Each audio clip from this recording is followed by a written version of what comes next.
उस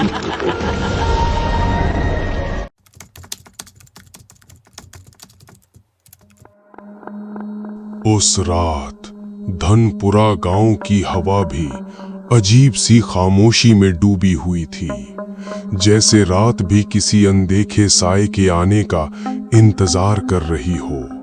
ना पत्ते हिल रहे थे, ना कुत्तों के भौंकने की आवाज आ रही थी। सिर्फ एक अजीब सी चुप्पी थी जो धीरे धीरे पूरे गांव को अपने अंदर निगलती जा रही थी। जिस चीज का डर लोगों ने कभी सिर्फ किस्सों और दहशत भरी कहानियों में सुना था, वो पहली बार असलियत बनकर सामने आने वाली थी। उसी गांव के कुछ बुजुर्ग अपने घरों के बाहर चारपाई पर लेटे थे। तभी एक बुजुर्ग बेचैनी से उठकर बैठ गया और धीरे से कहा, आज की रात कुछ ठीक नहीं लग रही विनोद।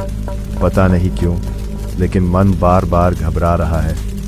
ऐसा सन्नाटा मैंने इस गांव में पहले कभी महसूस नहीं किया। अरे काका, इतनी गर्मी में सबको अजीब ही लगता है, लेकिन आप ऐसे क्यों घबरा रहे हैं? क्या देखा आपने?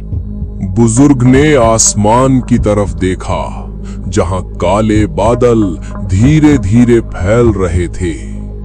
इतनी भयानक गर्मी में ये अचानक ठंडी हवा चलना, मौसम का अचानक से बदलना और ये भारी चुप्पी, ये सब एक साथ कभी नहीं होता विनोद। जब भी ऐसा माहौल बनता है, तब गांव में कोई ना कोई बड़ी अनहोनी जरूर होती है। बुजुर्ग आदमी की बात सुनकर विनोद का चेहरा थोड़ा उतर गया। उसने एक बार घबराकर चारों तरफ देखा, फिर धीमी आवाज में बोला, आपकी बात का क्या मतलब है काका? गांव पर कोई भारी साया मंडरा रहा है विनोद। उसी गांव के किनारे में बना था रघुवीर चौहान का घर। गांव में उसकी बहुत इज्जत थी। उसने कभी किसी का बुरा नहीं किया था, लेकिन आज उस घर के अंदर मातम पसरा हुआ था। घर के अंदर से रोने की धीमी आवाजें आ रही थीं।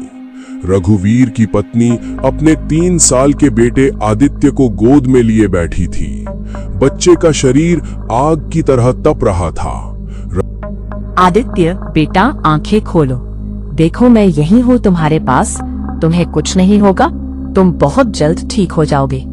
रघुवीर वहीं पास में ही खड़ा था।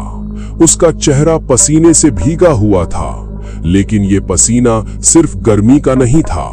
उसने घबराकर अपने छोटे भाई से पूछा, कमलेश वैद्य जी आए कि नहीं?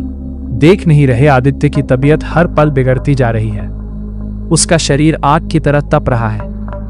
भैया, मैं 2 बार वैद्य जी के घर होकर आ चुका हूँ, लेकिन वो यही कह रहे थे कि अब बीमारी उनके हाथ से बाहर निकल चुकी है।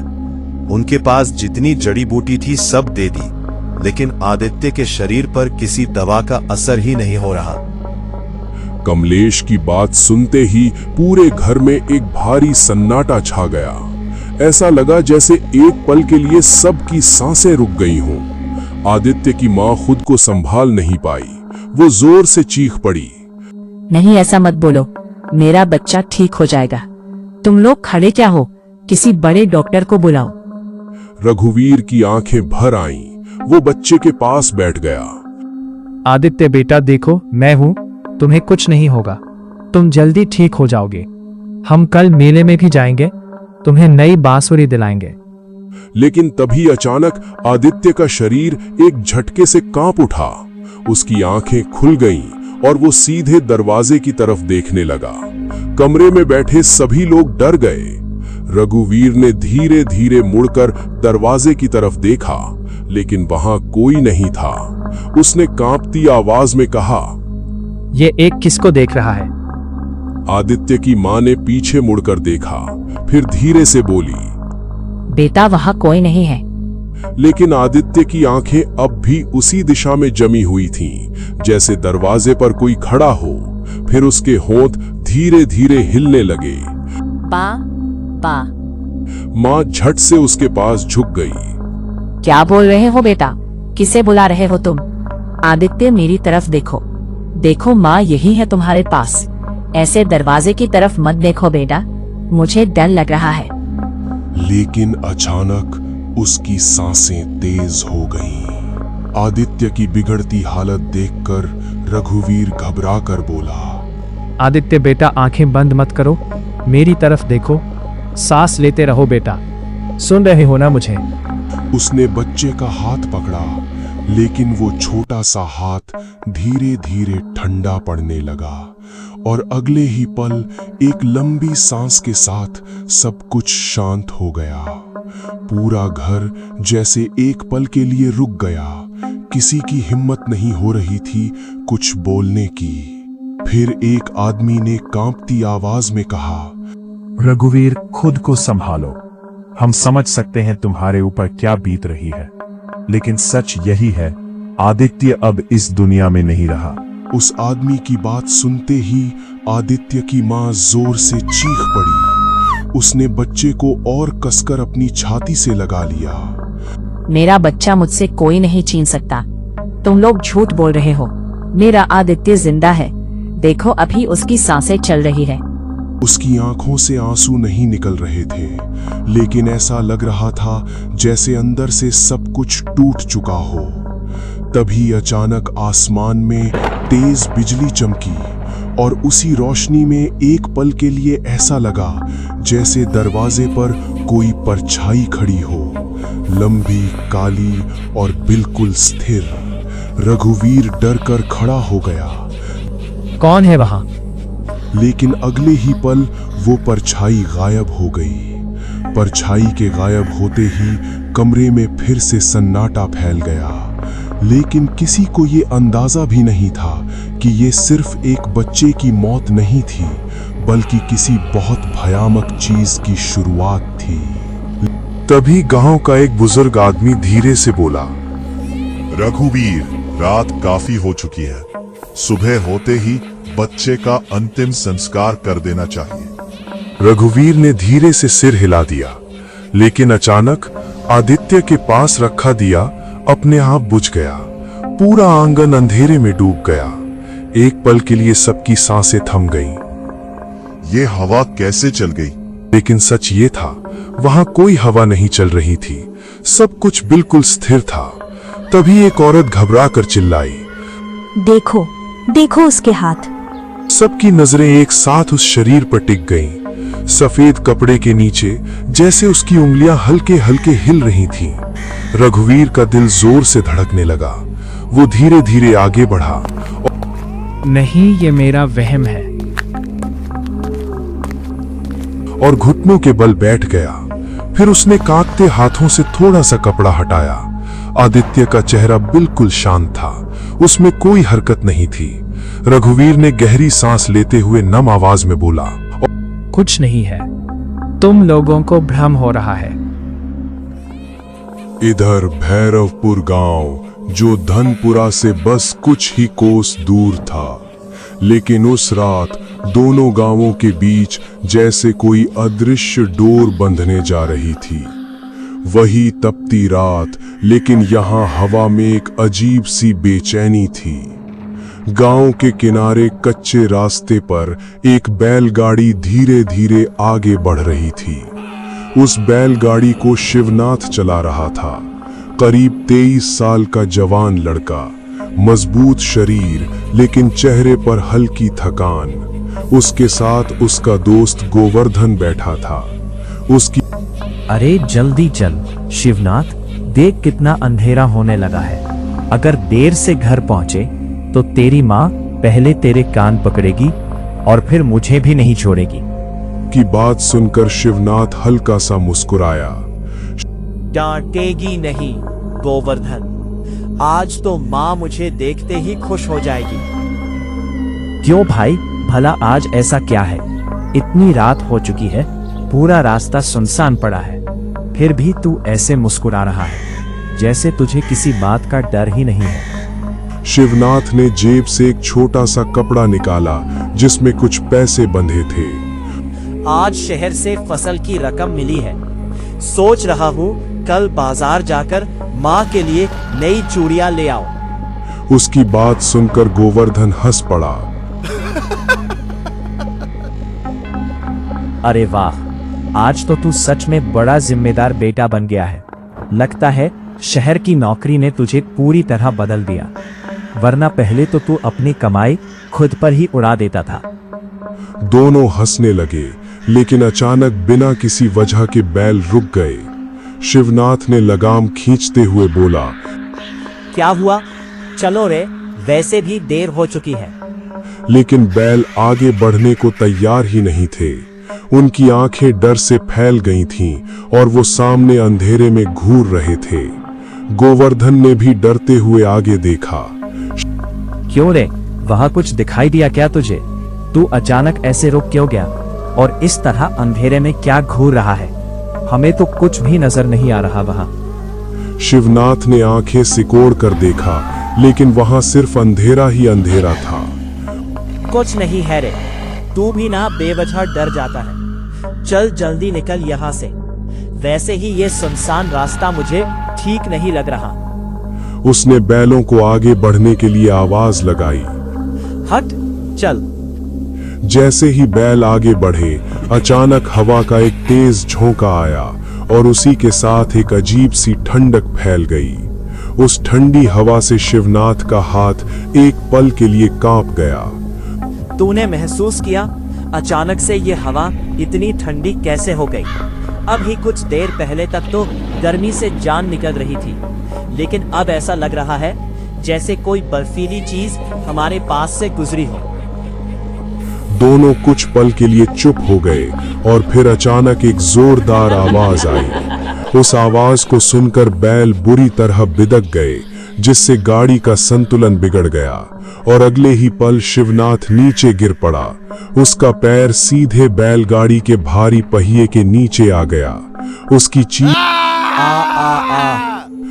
चीख रात के सन्नाटे को चीर गई। शिवनाथ को देखकर गोवर्धन घबरा कर बोला, शिवनाथ मेरे भाई, तू बस हिम्मत बनाए रख, तुझे कुछ नहीं होने वाला। मैं यही हूँ तेरे साथ। मैं तुझे सही सलामत घर लेकर जाऊंगा। वो दौड़कर उसके पास गया, लेकिन तब तक पहिया उसके सीने तक चढ़ चुका था। शिवनाथ की सांसें टूटने लगीं, चेहरे पर दर्द साफ दिख रहा था। वो घबरा कर बोला, मुझे बचा ले भाई, मैं अभी मरना नहीं चाहता। मेरी माँ घर पर मेरा इंतजार कर रही होगी। मैंने उससे वादा किया था कि जल्दी लौट आऊंगा। गोवर्धन घबराकर तुरंत उसके पास घुटनों के बल बैठ गया। उसने कांपते हाथों से शिवनाथ को उठाने की कोशिश की, लेकिन उसका पूरा शरीर बुरी तरह कांप रहा था। तुझे कुछ नहीं होगा शिवनाथ, तू बस हिम्मत मत हार। मैं तुझे कुछ नहीं होने दूंगा। हम अभी गांव पहुंच जाएंगे। बस तू अपनी आंखें बंद मत करना भाई। लेकिन अंदर ही अंदर गोवर्धन समझ चुका था कि शिवनाथ की हालत बहुत खराब हो चुकी है। उसकी सांसें लगातार टूट रही थीं और शरीर धीरे धीरे ठंडा पड़ता जा रहा था। शिवनाथ ने कांपते हुए आसमान की तरफ देखा। महादेव, मैं अभी नहीं मर सकता। मेरी माँ मेरा इंतजार कर रही होगी। मुझे अभी उसके पास वापस जाना है। उसकी बात सुनकर गोवर्धन की आंखें भर आईं। चुप कर भाई, तुझे कुछ नहीं होगा। तू बस हिम्मत मत हार। हम कल सुबह ही साथ में बाजार जाएंगे और तेरी माँ के लिए सबसे सुंदर चूड़ियां लेकर आएंगे। लेकिन शिवनाथ अब धीरे धीरे अपने होश खो रहा था। तभी उसकी नजर अचानक रास्ते के किनारे खड़े एक पेड़ पर गई और वहां उसे कोई दिखा। एक साया, लंबा, बिल्कुल स्थिर, और उसकी आंखें अंधेरे में भी चमक रही थीं। शिवनाथ का शरीर कांप गया। वो कौन है वहाँ? अंधेरे में कौन खड़ा है? तूने देखा ना उसे? मुझे ऐसा क्यों लग रहा है जैसे वो हमें ही घूर रहा है। गोवर्धन ने पीछे मुड़कर देखा, लेकिन उसे वहां कोई नजर नहीं आया। किसकी बात कर रहा है तू? वहां तो कोई भी नहीं है। तू शायद डर की वजह से कुछ गलत देख रहा है। लेकिन शिवनाथ की आंखें उसी पर टिकी थीं। वो साया धीरे धीरे उसकी तरफ बढ़ रहा था। उसके हर कदम के साथ जैसे हवा और ठंडी होती जा रही थी। नहीं, मुझे अभी नहीं जाना। वो धीरे धीरे मेरे पास आ रहा है और लगातार मुझे अपने पास बुला रहा है। उसने पूरी ताकत से चिल्लाने की कोशिश की, लेकिन आवाज गले में ही अटक गई और फिर एक आखिरी झटके के साथ उसकी सांस रुक गई। उसकी आंखें अब भी खुली थीं और सामने उसी साए की तरफ देख रही थीं। कुछ देर बाद गांव वाले वहां पहुंचे। जल्दी करो, इसे यहाँ से उठाओ। हमें अभी इसी वक्त इसे अस्पताल लेकर जाना होगा। अगर देर हो गई ना तो हम शिवनाथ को खो देंगे। शिवनाथ को जल्दी जल्दी उठाकर बैलगाड़ी में बैठाया गया। गोवर्धन उसका सिर अपनी गोद में संभाले हुए था। सबके चेहरों पर डर साफ दिखाई दे रहा था, लेकिन तभी रास्ते में बैठे एक आदमी ने धीमी और कांपती आवाज में कहा, अब इसे अस्पताल ले जाने का कोई फायदा नहीं है। इसकी सांसें पूरी तरह टूट चुकी हैं। मुझे लगता है शिवनाथ अब इस दुनिया से जा चुका है। गोवर्धन, उसने आखिरी बार अपने दोस्त का चेहरा देखा और उसकी आंखें बंद कर दी। अगले ही कुछ घंटों में जल्दी जल्दी में उसका दाह संस्कार कर दिया गया। लकड़ियां जल रही थीं, आग भड़क रही थी, लेकिन जब उसका शरीर जल रहा था तभी एक पल के लिए ऐसा लगा जैसे आग के बीच से कोई छटपटा रहा हो। कोई तो था जो अभी जाना नहीं चाहता था। उसी समय धुएं के साथ कुछ ऊपर नहीं गया, बल्कि जमीन के पास ही मंडराने लगा, जैसे अभी भी कुछ अधूरा काम बाकी हो। रात धीरे धीरे बीत रही थी, लेकिन रघुवीर चौहान के घर में समय जैसे ठहर गया था। आदित्य का छोटा सा शरीर अब भी उसी सफेद कपड़े में लिपटा आंगन के बीचों बीच रखा था। चारों तरफ बैठे लोग धीमी आवाज में बातें कर रहे थे, लेकिन हर कोई डरा हुआ था, क्योंकि कुछ देर पहले जो हुआ था वो किसी को समझ नहीं आ रहा था। दिया अपने आप बुझ जाना, दरवाजे पर वो अजीब सा साया और फिर शिवनाथ का जल्दी जल्दी में दाह संस्कार, ये सब सिर्फ संयोग नहीं लग रहा था। रघुवीर, तभी उसका छोटा भाई धीरे से उसके पास आया। भैया, अब सुबह होने वाली है। पूरा गांव बाहर इकट्ठा होने लगा है। लोग कह रहे हैं कि अब आदित्य को ले चलना चाहिए। जितनी देर करेंगे माहौल उतना ही भारी होता जाएगा। रघुवीर ने बिना कुछ कहे बस सिर हिला दिया, लेकिन उसकी पत्नी अचानक चीख पड़ी। नहीं, मैं अपने बच्चे को कहीं नहीं जाने दूंगी। अभी वो मुझे छोड़कर नहीं जा सकता। वो रोती हुई तेजी से दौड़कर आई और अगले ही पल आदित्य के शरीर को अपनी छाती से कस कर लगा लिया। उसके हाथ बुरी तरह कांप रहे थे, लेकिन वो किसी भी कीमत पर अपने बच्चे को खुद से दूर नहीं होने देना चाहती थी। मैं जानती हूँ मेरा बच्चा अभी जिंदा है। एक माँ कभी गलत नहीं होती। मुझे अब भी उसकी सांसें महसूस हो रही है। तुम लोग चाहे कुछ भी कहो।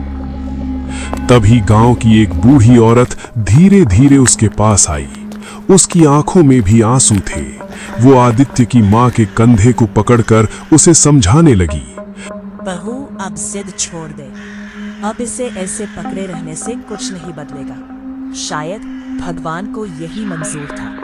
हम सब चाहकर भी कुछ नहीं कर सकते। तभी दरवाजे धीरे धीरे एक अजीब आवाज के साथ खुल गया। सबकी नजरें एक साथ दरवाजे की तरफ गईं और इस बार वो साया स्पष्ट दिखाई दे रहा था। उसकी आंखें सीधे आदित्य के शरीर पर टिकी थीं। एक पल के लिए कोई भी हिल नहीं पाया। एक आदमी डरते हुए बोला, ये तो वही साया है जो रात में दिखा था। तभी साया धीरे धीरे आगे बढ़ने लगा। हर कदम के साथ जैसे हवा और ठंडी होती जा रही थी। रघुवीर उठ खड़ा हुआ। कौन है तू और यहाँ क्या कर रहा है? इस घर के अंदर तुझे किसने आने दिया? अभी के अभी यहाँ से चला जा, वरना अंजाम अच्छा नहीं होगा। लेकिन साया रुका नहीं। वो सीधा आदित्य के शरीर के पास आकर ठहर गया और फिर अचानक आंगन में रखे सारे दिए एक साथ बुझ गए। पूरा घर अंधेरे में डूब गया और उसी अंधेरे में एक ठंडी हवा का झोंका सीधे आदित्य के शरीर से टकराया।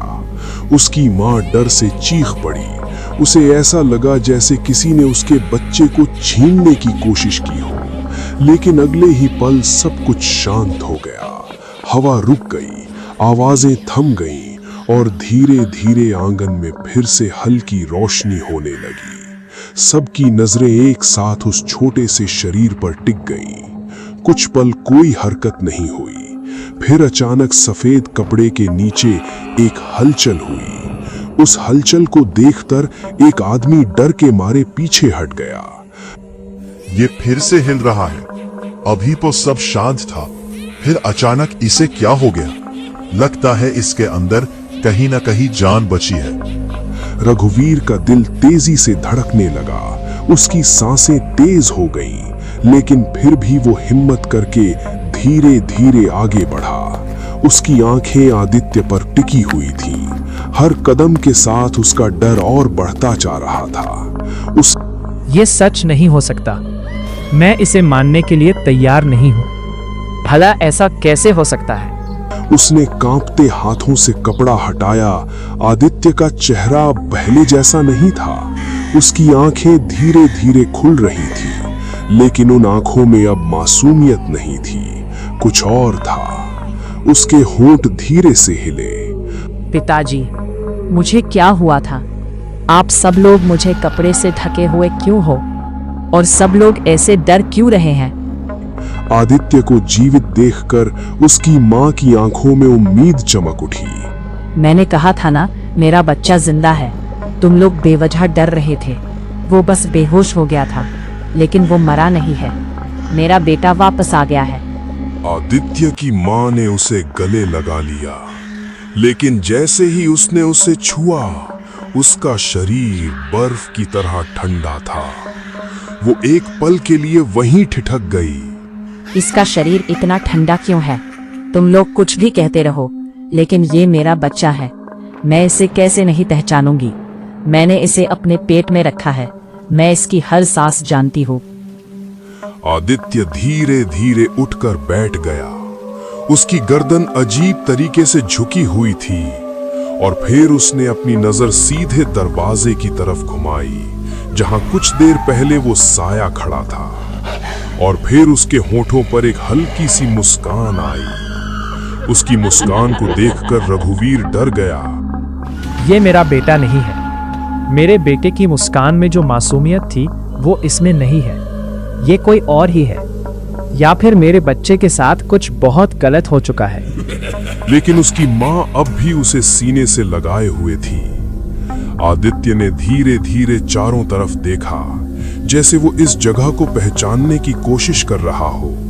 और फिर उसने एक ऐसी बात कही जिससे वहां मौजूद हर इंसान के रोंगटे खड़े हो गए। ये मेरा घर नहीं है। आदित्य की बात सुनते ही पूरा आंगन एकदम सन्नाटे में डूब गया, जैसे किसी ने सबकी सांसें एक पल के लिए रोक दी हो। ये तू क्या बोल रहा है आदित्य? ये तेरा ही घर है बेटा। आदित्य ने धीरे धीरे अपना सिर उठाया। उसकी आंखें अब बिल्कुल अलग लग रही थीं। फिर उसने बहुत ही शांत आवाज में कहा, मेरा नाम आदित्य नहीं है।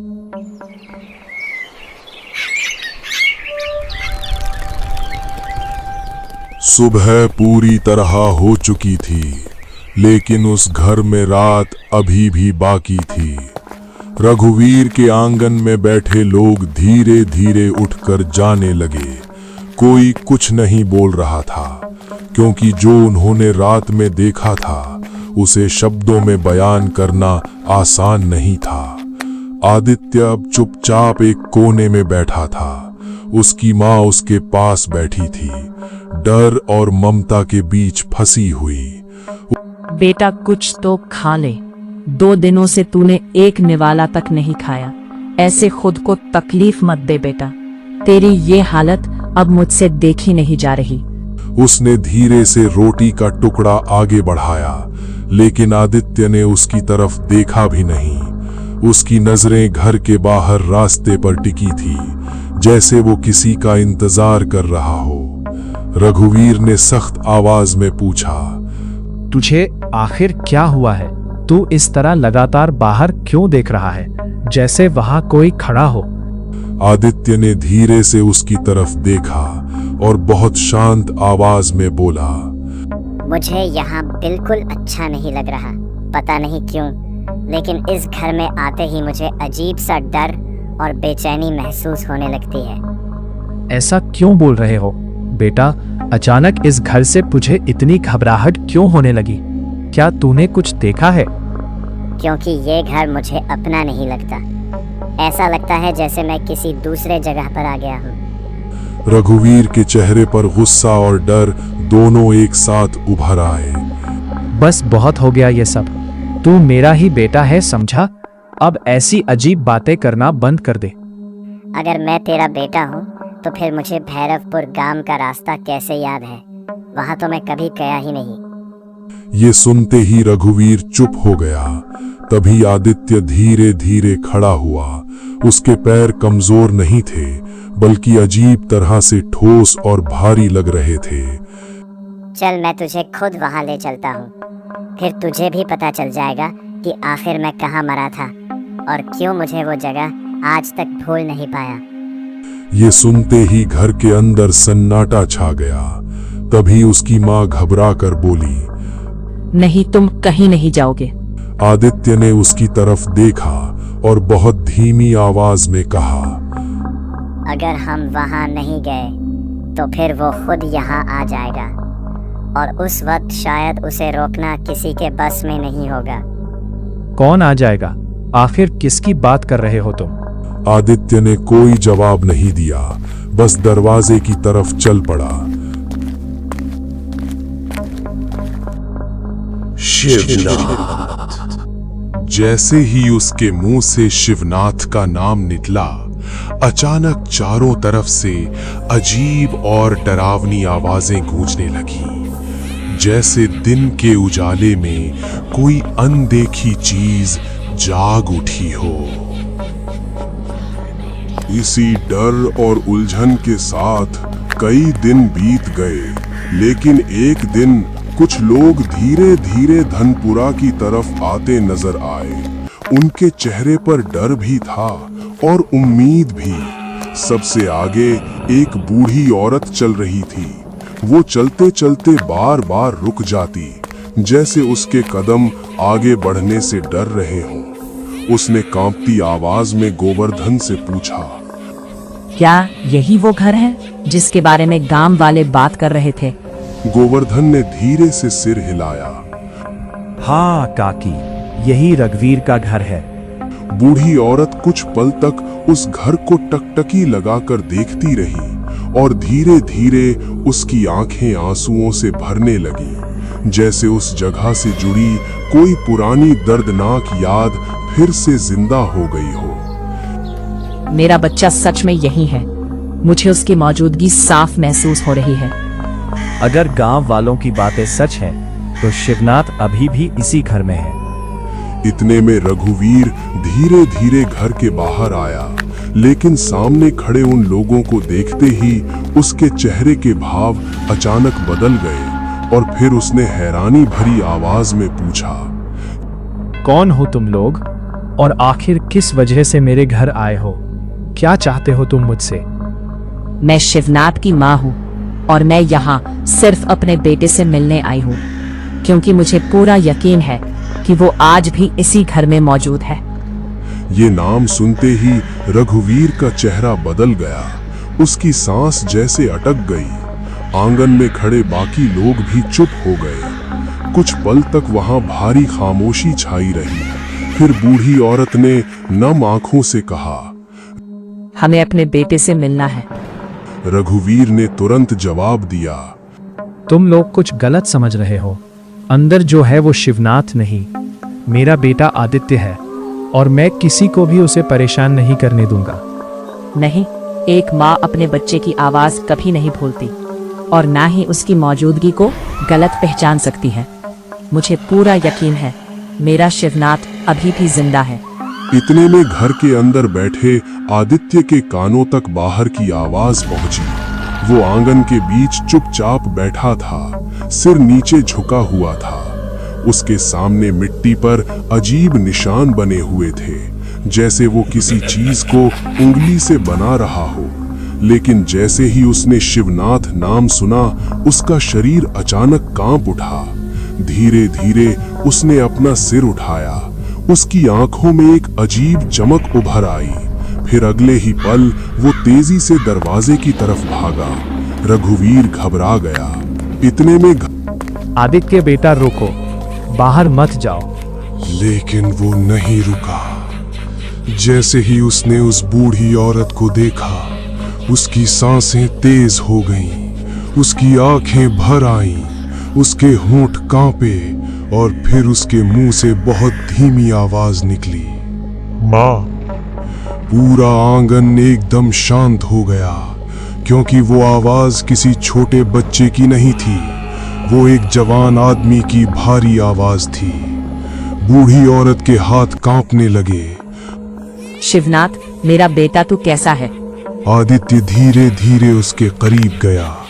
कुछ पल तक वो उसे देखता रहा, जैसे बरसों बाद किसी अपने को देख रहा हो। फिर अचानक वो उसके पैरों से लिपट गया। माँ, तुमने मुझे इतनी जल्दी क्यों जला दिया? मैं वापस आना चाहता था, मैं चिल्ला रहा था, मैं सब सुन पा रहा था, लेकिन किसी ने मेरी आवाज नहीं सुनी। ये सुनते ही वहां खड़े लोगों के रोंगटे खड़े हो गए। बूढ़ी औरत फूट फूट कर रोने लगी। बेटा, हम क्या करते? सबने कहा था तू मर चुका है। तेरी सांसें बंद हो गई थी, तेरा शरीर ठंडा पड़ चुका था। अचानक आदित्य का चेहरा बदलने लगा। उसकी आंखों में दर्द की जगह गुस्सा उतर आया। उसने धीरे धीरे सिर उठाया। मैं मरा नहीं था। जब तुम लोग मुझे श्मशान ले जा रहे थे, मैं हाथ हिलाने की कोशिश कर रहा था, मैं चिल्ला रहा था, लेकिन किसी ने मेरी तरफ ध्यान नहीं दिया। उसकी आवाज अब भारी होती जा रही थी। ऐसा लग रहा था जैसे कोई और भी उसके साथ बोल रहा हो। आदित्य की बात सुनकर लोग घबराकर पीछे हटने लगे। तभी भीड़ में खड़ा गोवर्धन धीरे धीरे आगे आया। उसकी आंखों में डर साफ दिखाई दे रहा था। उसने कांपती आवाज में पूछा, शिवनाथ, क्या सच में तू ही है? आदित्य ने उसकी तरफ देखा। कुछ पल तक वो उसे घूरता रहा। फिर उसके होठों पर हल्की मुस्कान आई। तू अभी भी नहीं बदला। बचपन में भी सबसे पहले डर कर भागता था। याद है तालाब वाला दिन, जहां सांप देखकर तू पेड़ पर चढ़ गया था? उसकी बात सुनकर गोवर्धन का चेहरा सफेद पड़ गया। ये बात सिर्फ मैं और शिवनाथ जानते थे। अब वहां खड़े किसी इंसान के मन में कोई शक नहीं बचा था। रघुवीर धीरे धीरे पीछे हट गया। उसकी आंखों में डर भी था और दर्द भी। उसने कांपती आवाज में पूछा, अगर तू शिवनाथ है तो मेरा बेटा कहाँ है? मेरा आदित्य कहाँ गया? अचानक आदित्य दोनों हाथ सिर पर रख लिए और जोर से चीख पड़ा। नहीं। उसकी चीख सुनकर पूरा आंगन कांप उठा। फिर उसके मुंह से एक भारी और डरावनी आवाज निकली, ये शरीर मेरा है, मैंने इसे चुना है और अब मैं इसे किसी को नहीं दूंगा। लेकिन उसी पल दूसरी आवाज गूंज उठी, झूठ, मैं यहाँ पहले आया था, ये घर मेरा है, तू मुझे यहाँ से नहीं निकाल सकता। दो आवाजें एक ही शरीर से निकल रही थीं। रघुवीर डर कर पीछे हट गया। उसकी आवाज कांप रही थी। हे भगवान, ये आखिर क्या हो रहा है? मेरा बच्चा इस हालत में क्यों है? अचानक आदित्य जमीन पर गिर पड़ा। उसका शरीर जोर जोर से तड़पने लगा। ऐसा लग रहा था जैसे अंदर से कोई उसे फाड़ कर बाहर निकलना चाहता हो। मां चीखती हुई उसकी तरफ दौड़ी। वो आदित्य बेटा, आंखें खोल, ऐसे हमें छोड़कर मत जा। कोई कुछ करो जल्दी, नहीं तो मेरा बच्चा सच में मर जाएगा। वो रोते हुए उसका सिर अपनी गोद में लेने लगी, लेकिन तभी आदित्य ने उसका हाथ इतनी जोर से पकड़ लिया कि वो दर्द से चीख उठी। उसकी आंखें पूरी तरह काली हो चुकी थी। दूर रहो, तुम लोग समझ क्यों नहीं रहे? मैं अब सिर्फ तुम्हारा बेटा नहीं रहा। उसकी आवाज इंसानी नहीं लग रही थी। उसी समय वही बुजुर्ग आगे आया जिसने सबसे पहले उस साए को देखा था। उसका चेहरा गंभीर था। उसने भारी आवाज में कहा, अब इसे किसी भी हालत में रोकना पड़ेगा, क्योंकि अगर अभी कुछ नहीं किया गया तो बहुत देर हो जाएगी। रघुवीर घबराकर उसकी तरफ मुड़ा। कैसे रोकें उसे? कोई तो मुझे बताओ, आखिर क्या करना होगा? मेरा बच्चा मेरे सामने तड़प रहा है और मैं उसे इस तरह मरते हुए बिल्कुल नहीं देख सकता। इसके अंदर 2 आत्माएं हैं और दोनों अब इस शरीर पर कब्जा चाहती हैं। एक भी पीछे हटने को तैयार नहीं। अगर ये लड़ाई लंबी चली तो शरीर फट जाएगा। भैरवपुर वाली बूढ़ी औरत रोते हुए आगे आई। नहीं, मेरा शिवनाथ किसी को नुकसान नहीं पहुंचा सकता। वो ऐसा नहीं था। वो बहुत सीधा बच्चा था। मौत से लौटने वाली आत्माएं पहले जैसी नहीं रहती। उन्हें सिर्फ एक चीज चाहिए होती है, जीने का दूसरा मौका। तभी आदित्य अचानक शांत हो गया। पूरा आंगन एकदम खामोश हो चुका था। सिर्फ हवा की आवाज सुनाई दे रही थी। धीरे धीरे आदित्य उठकर खड़ा हुआ। इस बार उसकी आंखों में गुस्सा नहीं था, सिर्फ डर था। वो अपनी माँ की तरफ बढ़ा। उसकी माँ। उसकी आवाज फिर से मासूम हो गई थी। माँ की आंखों में आंसू आ गए। आदित्य बेटा, तू ठीक है ना? मैं तुझे कुछ भी होने नहीं दूंगी। ये सुनते ही माँ खुद को रोक नहीं पाई। वो दौड़कर उसे गले लगा लिया। लेकिन जैसे ही उसने आदित्य को छुआ, उसका शरीर बर्फ जैसा ठंडा हो गया। आदित्य धीरे धीरे मुस्कुराने लगा। उसकी आंखें पल भर में फिर काली पड़ गईं और अगले ही पल वो जोर जोर से हंस पड़ा।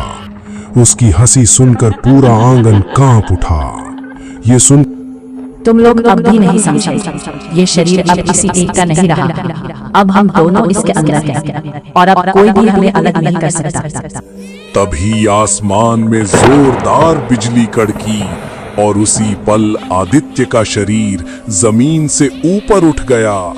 सब लोग डरकर पीछे हट गए। उसके शरीर के चारों तरफ काला धुआं घूमने लगा। धीरे धीरे 2 अलग अलग साए उसके शरीर से बाहर निकलने लगे। एक छोटा, कमजोर, डरा हुआ, दूसरा लंबा, भयानक और गुस्से से भरा हुआ। बड़ा साया गरजा, ये शरीर अब मेरा है। मैं दोबारा मरना नहीं चाहता। इतने दिनों बाद मुझे फिर से जीने का मौका मिला है और अब मैं इसे छोड़कर कहीं नहीं जाऊंगा। छोटा साया दर्द से चीखा, नहीं, ये घर मेरा है और मैं इसे छोड़कर फिर से अंधेरे में नहीं जाना चाहता।